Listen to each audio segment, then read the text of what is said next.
Hello and welcome wherever you are to this session of Orkney International Science Festival. And indeed, wherever you may live, wherever you may work, whatever your age or background, we could almost guarantee that the subject of dinosaurs is going to be a fascinating one. It's a wonderful picture of that ancient world. We can sometimes picture a lush landscape of plants and trees, sometimes imagine the dinosaurs as big, heavy, lumbering reptiles. But their world also included some flying reptiles, pterosaurs, and some smaller dinosaurs had feathers. It's now turning out that some of these could also fly under their own wing power. Well, our speaker today, Professor Michael Pittman of the Chinese University of Hong Kong, is going to tell the story of the origin of flight for the ancestors of the birds of today. Now, Michael's an assistant professor in the School of Life Sciences at the university. He earned BSc, MSc, and PhD degrees in Earth Sciences from University College London.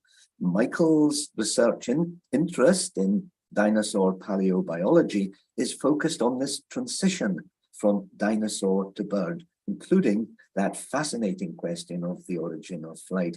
Michael is also the creator of the free online course Dinosaur Ecosystems, and further, he has family roots in Orkney. Well, he combines a lot of very, very big pluses. So, Michael, good morning to you. Good morning. Welcome. And Thank over you to you for the story of dinosaurs with wings. Thanks, Howie. Thanks very much for the invitation to come speak. I've been tuning in on the program so far, and it's been wonderful. I'm in Hong Kong, so tuning from afar, but I've been enjoying it, including a talk I was watching on COVID, which was very enlightening. So yeah, I'm going to be talking about dinosaurs with wings. So next slide, please. To give you a kind of a bit about me, I have roots in Orkney. My grandfather and his 8 siblings grew up in Kirkwall, and my great-grandmother is from an island called Flotta, probably well known for having its oil terminal there. And my great-grandfather was one of the divers that helped to raise the scuttled German ships in Scapa Flow a long time ago. So I'm particularly happy to be talking today. Next slide.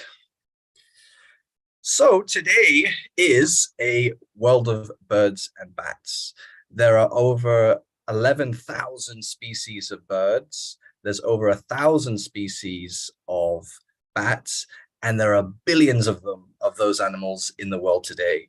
And there are animals that, as a civilization, we've kind of come to appreciate and admire and rely on quite a lot in our history, whether it's taking inspiration in arts, having them as pets, eating them, inspiring us to take the skies ourselves, and in pop culture, Batman here and Vlad the Impaler. Next slide, please. So I'm going to be talking about flying in the age of dinosaurs. So when you think of that, you're probably thinking about pterosaurs.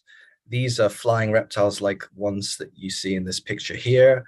And some of you may have heard of some early birds like Archaeopteryx. This is arguably one of the most famous fossils around. It's an early fossil bird. So that's probably something that you're thinking about when you saw the title. Now, these interesting animals, this one here, Archaeopteryx, is especially important because it was crucial to understanding how animals evolve. It was an animal that's frequently referenced when we're trying to explain how animals change and evolve through time. This particular one is the Berlin specimen of Archaeopteryx. This animal was actually found in 1861, and it lived in an environment like this one, because this particular pterosaur lived in the same environment in southern Germany in the late Jurassic period. It was a very lush tropical environment, a bit like the modern day Caribbean. So that's the image that you probably have. What I'm going to be talking about next slide, is give you a bit more about what we have started to figure out about flight at that time, some extra things that you may not have heard of, or if you have, some hopefully some new details that you weren't aware of. So as I mentioned, the first birds, we have Archaeopteryx, a very important fossil found in 1861. And it wasn't first found as a big fossil. It was first found as a single feather. And when von Meyer first found that feather, he looked at it and without a doubt, he was like, oh, it's a feather of a bird. And a few years later that year, actually, they started to find fossils that had the feathers and the bones, like this one here, the Berlin specimen. And again, looking at those fossils, the scientists at that time really didn't have any problem with what they were. They're like, oh, this really looks like some sort of early bird. It was a curious animal, though. It has a long tail, like a dinosaur, like T-Rex. Rather than having no teeth, which most birds don't have, it has little teeth. So it did have some peculiarities. But at that time, people were very quick to realize that you had modern birds, and then you had something like Archaeopteryx, which was just behind. It was something that was a predecessor, and basically it got people to think more seriously about the history of birds. So this is a nice representation of different ancestors of birds as they evolve from non-flighted ancestors. We'll talk more about those. This fossil really started people to think about this particular ancestor. Next slide, please. So that was in the late 19th century. And people at that time, by looking at that fossil, they compared it with what they had around. And at that time, they had animals like Compsognathus. Now, I showed you the silhouette of Archaeopteryx. It looks remarkably similar to this one. And indeed, their anatomy is really, really similar. And at that time, they connected the dots together. They said, well, we've got one that looks really similar that has pretty well-developed wings, almost certainly is a bird, almost certainly could have flown. This thing's really similar. I think these birds have an ancestry with these other non-flying animals. Compsognathus, this fossil's also from southern Germany, also found a few years earlier. It has tiny arms, so an animal that was completely had no access to being a flyer. So that was at that time. But what happened, which was a bit unfortunate, really, and it shows how important communication is in science, and that's why I love things like the festival we're at, is that other hypotheses took over that became more popular. And so what happened, there was an alternate theory that birds descended from what we call thecodont reptiles, so a different group of animals. And it turns out the thecodonts was just some wastebasket where they put just all sorts of random things that people didn't know what they were. And they thought, oh, the birds must be coming from them. And unfortunately, yeah, the idea that birds came from carnivorous dinosaurs that couldn't fly, that was put on the shelf for many, many years. So in the early 20th century, it was not the prevailing theory that birds came from ground-dwelling dinosaurs. It was that they were from these thecodonts. You had to wait until what we call the dinosaur renaissance, and that was in basically the 70s, when some new fossils were found of bird-like dinosaurs. So things like Compsognathus, but things that were even more bird-like. So it was almost like filling in the gaps in our knowledge of their body form between things like Compsognathus and Archaeopteryx. And what that did is it suddenly got people looking back at the old theory, the original theory, and being like, oh, yeah, I think they were onto something. And that basically sparked what we now call this dinosaur renaissance and a lot more interest in the field. And what it did was get people to start to think about this timeline, this history again, but looking at the first rung on the ladder, guys that were just on the ground, that were not capable of flight, but looks very close, very similar to flying animals. So that was great. So it basically took almost 100 years for the theory to go back, but very, very interesting in terms of the importance of communication. And it's not just about doing the science, but actually being able to share it and make sure it has a wider reach. So communication is very important. Next slide, please. So what happens is decades later in northeastern China, in 1998, they published a specimen on one of these bird-like dinosaurs, but it was covered in feathers. And that set the dinosaur world on fire, because you had these animals that were found in the 70s that looked really bird-like, but were just bones. And then suddenly you have them with their feathers all over their body. And so Sinosauropteryx, which actually belongs to the same family as Compsognathus, which was found in the 19th century, suddenly we have one that has hair-like feathers all over its body. Hair-like as in they're just filaments all over the body.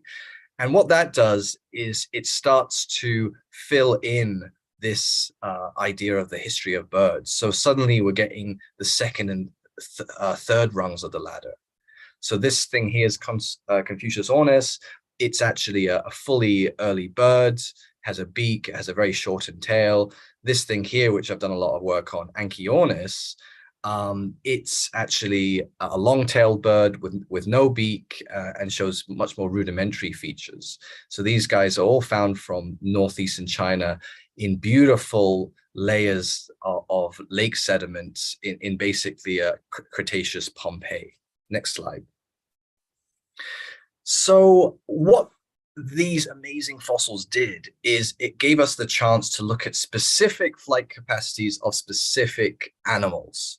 So we took Confucius ornis and looked at all the details of its feathers, looked at the structure of its shoulder, the structure of its humerus bone, made kind of calculations about which we basically borrow from the modern world. You can look at modern birds and distill out equations about how the birds can fly and then apply those to the fossil animals. And we established in that animal that it was a flapping flyer. It could power its flight under its own muscle power. Sapionis is a really fascinating bird because it was shown to be the first soaring bird in the fossil record. So it uses rising thermals to get up high and then glides from height like vultures do today. But we're seeing that 125 million years ago. And you can see in this fossil how beautiful the feathers are. We can only do that because we have the shape of the wing, and we can actually make calculations using soft tissue parameters. Anchiornis, we think it could do powered flight. That's some of my own work involving some calculations and also looking at directly at the anatomy.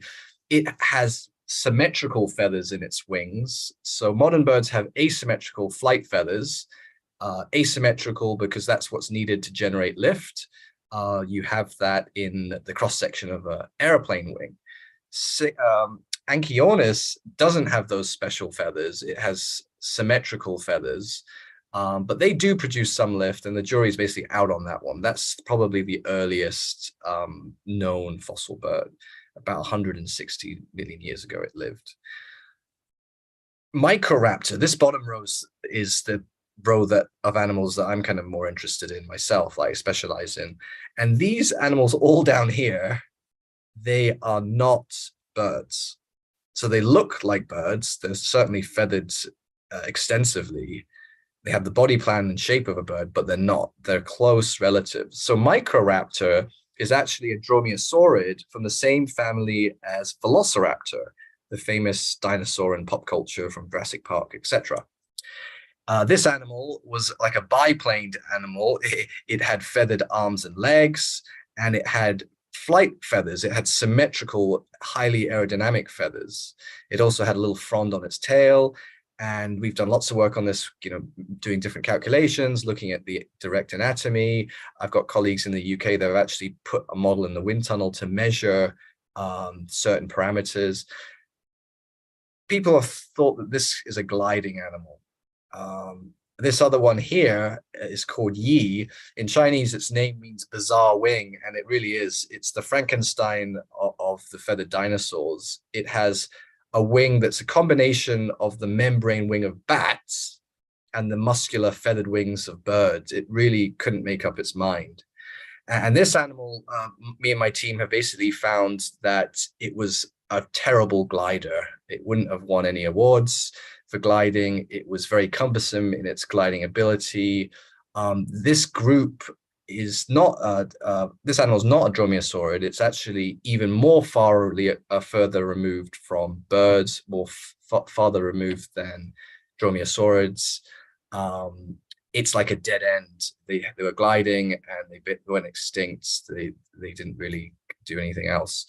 Jiangyang Hualong is what we call a troodontid, and troodontids plus the dromaeosaurs, they are the closest relatives for birds. So things like Yi are further less related. Jiangyang Hualong, so the troodontids, they have really small arms, so they're not built for flying. And none of the analysis that me, my team, and others have done have shown that they have anything close to being flying ability. But what's interesting is that in this taxa, which I described a few years ago, it has flight type feathers, the asymmetrical aerodynamic feathers on the tail, which surprised us because if it can't get in the air with its arms, then it certainly can't do it just with its tail. And what we think is happening in animals like Jiangyang Hualong is they're recording successful species that used aerodynamic feathers to help support their tail. So, and that would have helped them to jump better, to turn better, to brake better. So it's what we call flapping assisted running is from the wings, but that's a behavior because you can see with this picture here, it's feathered. Troodontids were all feathered. So it was basically using those special tail feathers to help in its running, its jumping, and that kind of thing. So that's what we were able to do with these fantastic Liaoning feathers, these fantastic feathers from northeastern China. Next slide, please. Now, you've got all these amazing things. Now, you want to find the bigger picture. Where did flight originally come from? You know, when did certain types of flight evolve? How many times did flight evolve? You can't really talk about that without having an evolutionary tree, because that gives you the context for understanding how the flight evolved. The problem is that with dromaeosaurids, troodontids and aviale, they have had a very challenging family tree. Different authors around the world, there's not many of us that specialize in these particular animals, so maybe like 20 people in the whole world have different ideas about the relationships, and pretty much every combination under the sun has been proposed, which is not very helpful if you want to reveal fine changes and really get the picture of what happened. We can make general ideas with not much idea of the family tree, but that's limiting. Next slide, please. So what me and my colleagues have done and continue to do is we made a big effort to refine the family tree. So this yellow line is this portion of the birds. So Archaeopteryx is down here, Anchiornis is down here. They're some of the earliest birds. And then you go all the way up to here where you've got things like the chicken and things. The modern stuff, I've just got a few representatives, chicken and duck and things, but all this other stuff is fossil, early fossil birds. And their closest relative, according to my team, is the dromaeosaurids and the troodontids, who form their own subgroup. So what we wanted to do with this refined tree is to actually, get those big picture findings. And so we decided to map two crucial properties when you're trying to understand flying animals. The first one is plotting body mass and wing area. So their ratio is something that we call wing loading. But, if you're a flying animal, you need to be light enough. You have to have a wing area that's big enough. It kind of makes sense. The second one, which is maybe is less intuitive, is what we call information about the climb phase. So birds, they generally take off by pushing off the ground with their feet. And then once they get up, they'll start flapping and undergo what we call climb out. And that will take them to their cruising altitude where they'll do their thing. We specifically mapped on the ability of the different species on this tree to do climb out. And so we basically postulated that these two things, when you have them, you basically meet the conditions that all flying birds today meet, and it's a flyer. And so we mapped that over our tree, saw how those things fell out across our tree. Next slide, please. And so what we end up is something like this. This is a simplified version because it would be a bit squinty to look otherwise. The main things to start with, it's the same order for the different parts of the tree. Down here we have the birds, and the green means that they have the potential for powered flight. And the reason I use the word potential, you're like, oh, that's a bit of a cop-out. Well, at the end of the day, we can't go back and watch them doing it. All we can say is it has the capability of doing it. Whether it exercised that capability, we don't know. That's why we have to put the potential in. All birds that we studied had the potential for powered flight, except one. And it turns out, some work that I've done subsequently with my team, that there's quite a few early ones that are basically borderline. They might not actually be flyers, powered flyers, which is interesting. You know, the first birds at the moment don't seem like they were ancestrally flying animals. So more work on that in the future. This part are the dromaeosaurids and the troodontids up here. I mentioned the troodontids are basically useless for flight. So, and our study has no results. That's why that's just the skeleton. Over here, though, we have two different lineages, the Microraptorines, which are from North America and modern day North America and Asia, and then Unlagians, which are from modern day Africa and South America. They both have powered flight potential, and they're in completely different lineages, and they were living in completely different parts of the world. So they are our non-bird flyers. And if you think back to that slide that I showed where we had the individual taxa, I said Microraptor was a glider by our deduction so far. Well, this new work, more recent work, shows that actually Microraptor gets promoted into the I'm a powered flyer category, which is really big news. And the fact that we have two is really interesting. So that was really cool. And that gives us some kind of big patterns to work with in terms of understanding the landscape for flight development. So because we have to make quite a lot of assumptions in our model, because whilst there are exceptional fossils like the ones from Northeast China, not all the species on that phylogeny are known from soft tissues. So it's the ones that don't, I have to make interpolations, extrapolations from ones that do, et cetera, et cetera. Some particular soft tissues aren't preserved. Some don't have perfect wings. We have to, make some kind of relevant, do some relevant work there. So the take-home point is that there's multiple origins of powered flight. And my work that I've done since this has showed that there's actually probably more than two outside of birds. But the key point from this study was that there are multiple origins, including some outside of birds. Next slide, please. So what we're painting is basically something like this. You've got things like Confucius ornis and other things that basically were living in the Cretaceous that look just like modern day birds today.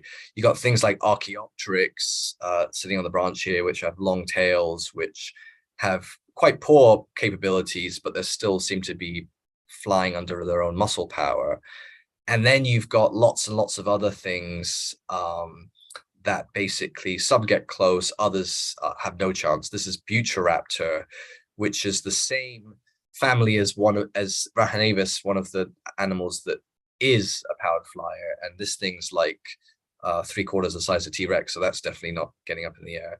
Actually, could you go back one slide? Sorry. But the interesting thing, if you just remember that picture that I just showed you, is the orange, because the orange are things that were very close to reaching our thresholds for powered flight. So that was a major take-home point. not only are there multiple times, but a lot of things were really, really close. And what I think will happen once we make more discoveries and also do more granular, finer scale modeling is I think we're going to find, yeah, a lot more originations than we have, and also find out that the way that they evolved was slightly different in the different lineages. And just to put it into context, like in this group, we've only found 3 originations, birds and the 2 dromaeosaurs. But if you look at like insects and other parts of the animal kingdom, you've got like dozens and dozens of originations. So it's also not to be expected, but it's not out of the blue and kind of surprising that there's so many originations. Next slide, please. So next slide.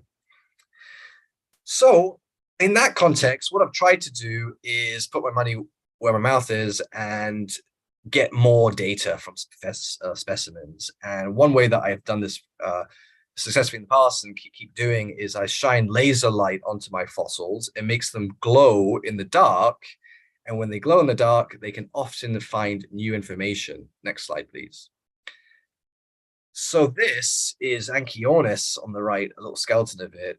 And under the laser, it makes the fossil glow in a way that reveals the soft tissue outline. So if you are kind of getting hungry for lunch, I'm sorry that reminded you of a chicken wing. But yeah, that's beautiful soft tissues. But from my perspective, that's giving me information about the leading edge of the wing. In a bird wing, everything in front of the elbow is just muscle.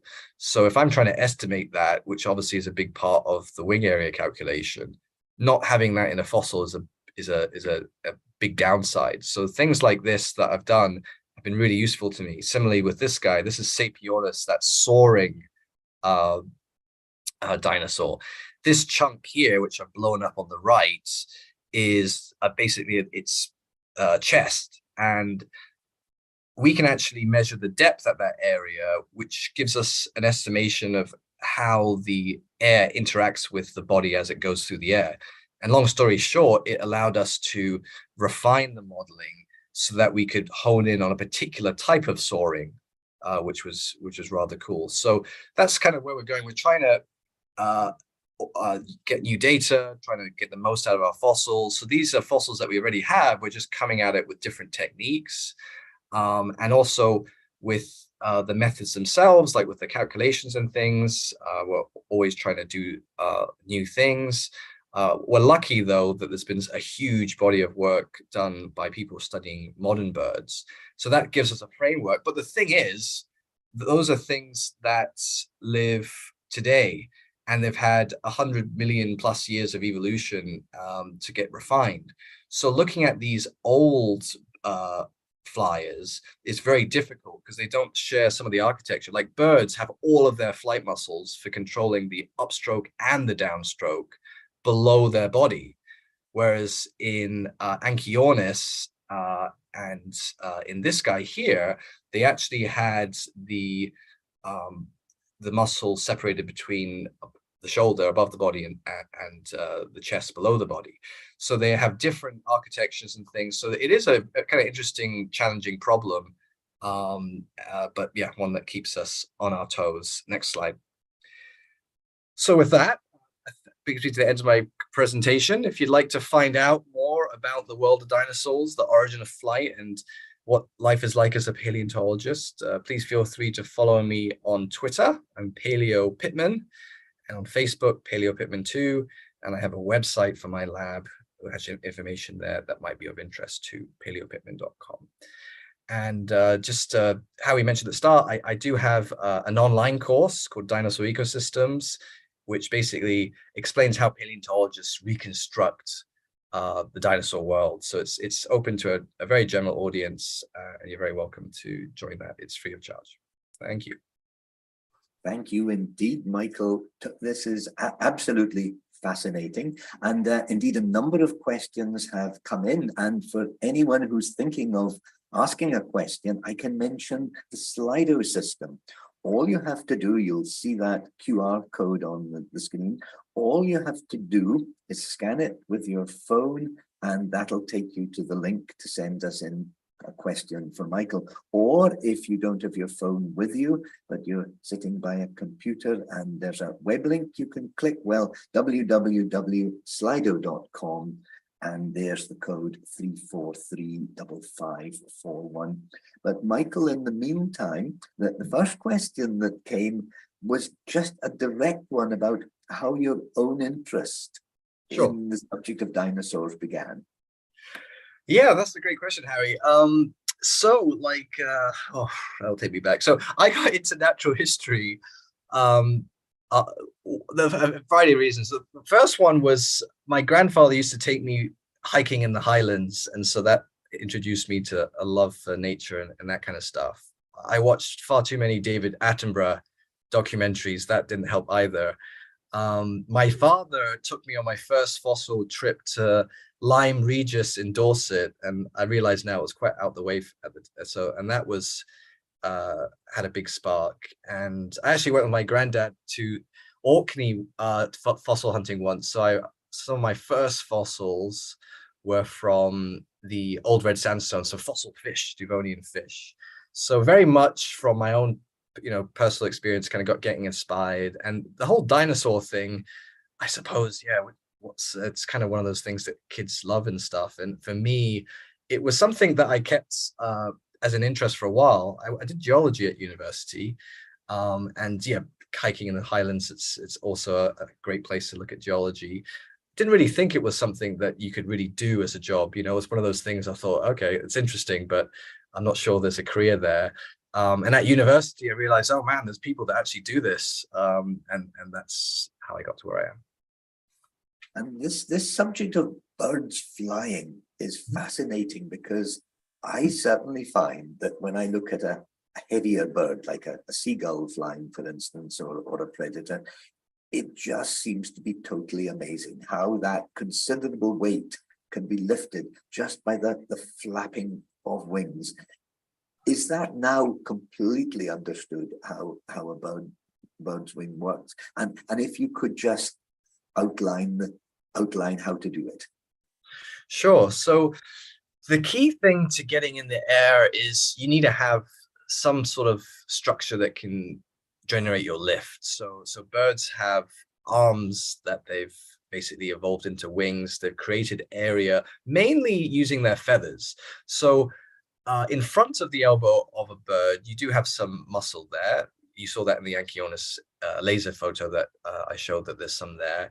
But the vast majority of the bird's wing is the feathers. So the feathers actually start off as something that's probably for insulation, unrelated to flight. And so they basically had to get some sort of structure that can support their weight. And then the second part, the weight bit, that is a crucial thing.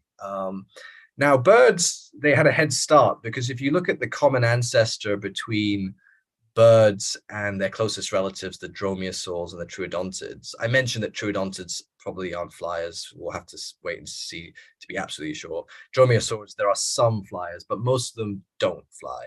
But their common ancestor, what we do know is that it was quite small, and it already had very lightweight bones, hollow bones, really lightweight. If you look in a chicken when you're eating one, or look in a museum, there's space in the bones. So the weight and having a structure that can be used for the wind to push against for lift, those are the two crucial things. And what we can see with birds, they have all sorts of ways of flying. There's all sorts of types of flying. There's soaring, where the birds can basically spend most of their life without even touching the ground, which kind of baffles me even thinking about it. But yeah, there's plenty of birds that do that. There are other birds that have other styles of flight. Pterosaurs are one that we haven't talked about, because they're not dinosaurs. They're the closest relatives of dinosaurs. But one thing that they do that's amazing is the size. So birds, they can be teeny tiny. Basically, the smallest bird today is the size of my thumb. The biggest bird ever, I think it's Argentina avis, lived maybe tens of millions of years ago, after the Cretaceous. It was probably the size of a person. And then Quetzalcoatlus, which is a pterosaur, it's like the length of, has the wingspan of a bus. But pterosaurs basically do really different things, and the way they fly is also quite interesting. So the bottom line is, to fly, there's lots and lots of different solutions. Some things keep their wings rather stationary, some things have to move them really quickly, but the bottom line, you have to be light enough and have the wing area. And so the job of the wing is it like is it generating a kind of circulation around the wing area, so you get like the circulation and a pressure difference between the upper and lower? Yeah, so you probably know with like airplane wings, the reason they have a very characteristic profile, they have a kind of curved anterior bit we call the leading edge, and then it kind of tapers off at the end to a fine point. The reason it has that asymmetry is that shape creates a pressure difference between the top and the bottom of the wing as the air passes over the front of the wing. The air goes above and below, and you get this pressure difference. And basically, that's crucial to generating lift, and that's what the animals have to basically crack. They have to be light enough, but if they don't have a way to stay in the air, and animals use that by using muscles to kind of and moving their wings, then they can't achieve it. So yes, they do need to get the air circulation right, create that pressure difference to generate lift. And the feather has a key role, and you described how feathers appeared in various stages in reptiles. It seems strange to think of a reptile developing a feather. What were the benefits? Was it, for instance, keeping them warmer, or what were the advantages? If you were a reptile, what were the advantages over your other reptile colleagues if you had feathers? Yeah, so that's a good question, because the origin of feathers is really fascinating, because in modern times we can see birds and we can see very clearly that they're using them as an aerodynamic structure to help them fly. You obviously have birds that are flightless, and if you look at the flightless birds really carefully, a lot of their feathers have regressed. They've become less aerodynamic, and birds that have become flightless for a long time, the longer you're flightless, the more that your feathers regress. But feathers, they start off being like hair-like structures. And the current hypothesis is probably to do with insulation. You're creating space where you can trap air pockets, keep the body warm. And you're thinking, well, do they need it in the environment? Well, some of these early feathered dinosaurs, and we find them in things like in northeastern China, in those early Cretaceous, late Jurassic rocks. But there are also other parts of the world, like in the early Cretaceous of Spain, where we have some kind of feathered dinosaurs as well. We can, based on what we have, we can put that on an evolutionary tree. You can map it and then work out where they originated. And what we can say is that pretty much from the first time you get carnivorous dinosaurs, you have feathers, and you find them in places that can get quite cold. Some dinosaurs lived in polar regions, and we find those that have these kind of primitive feathers. So that kind of gives us an idea that perhaps it's to do with insulation, but no one's really kind of in a quantitative way created a model to test it properly. It's just something that we presume, given that some are in cold places and they have these structures. But what we do know is it takes a very long time. So, 50 plus million years for that structure that was certainly nothing to do with flight. It gets more and more complicated. That obviously would help it if it was for an insulation structure. The more branches you have, it's better. Think about your down pillow. The reason why they choose the down, it's got all the branches on it. But what happens is eventually that structure gets repurposed and used for something else, gets used for flight. And we can see all this by studying fossils that we found in various parts of the world. So yeah, feathers, very interesting structure. The question from Murray in Elgin, in fact, where Richard asks, have discoveries in China of prehistoric bird types really accelerated the understanding of flight? Yes. So discovering these early fossils, absolutely, because in the short talk that I gave, you could see how you started off with some really early fossils, and then it took, which they had a few at the start, and then it took a while to kind of have another fossil that seemed to represent another stage in the evolutionary history, and then you have to wait even longer to fill in more. Well, this kind of new age, I mentioned the dinosaur renaissance. There's another word for it now, but they keep changing. I'm not sure what it is, but it's like golden age of paleontology or something. In the last 20 years since they found these fossils in 1998 in Liaoning, we found hundreds of different feathered dinosaurs, whether it be bird species, dromaeosaurs, troodontids, things that are a bit further removed. So that evolutionary tree, if I did that 20 years ago, would have only like a handful of specimens on it. So absolutely, it's made a huge difference. And what it does is we have our evolutionary tree, and based on it, we can make inferences about what we think is going on with the evolution of flight, the evolution of something else, of skin or this and that. And finding these new fossils helps us to refine that further, because often we're finding something new that's representing a successful species, a transitional form, a successful species that's telling us about, confirming the picture that we're building. So with myself, my work is pointing to lots of dromaeosaurs having flight ability. And in the last 2 years since I published that study, there have been new discoveries in Argentina, in China, that are actually small feathered dinosaurs that are described. And I think at least one of them seems to be a flyer, and it's a dromaeosaur. So absolutely, new fossils are important.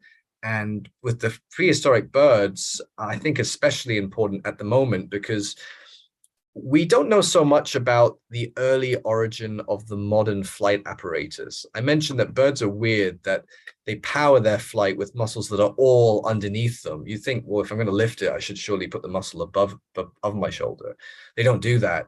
But the origin of that, even though we have all these fossils, is still a bit uncertain, because you need exceptional fossils that preserve the breast muscle, you preserve the shoulder muscle.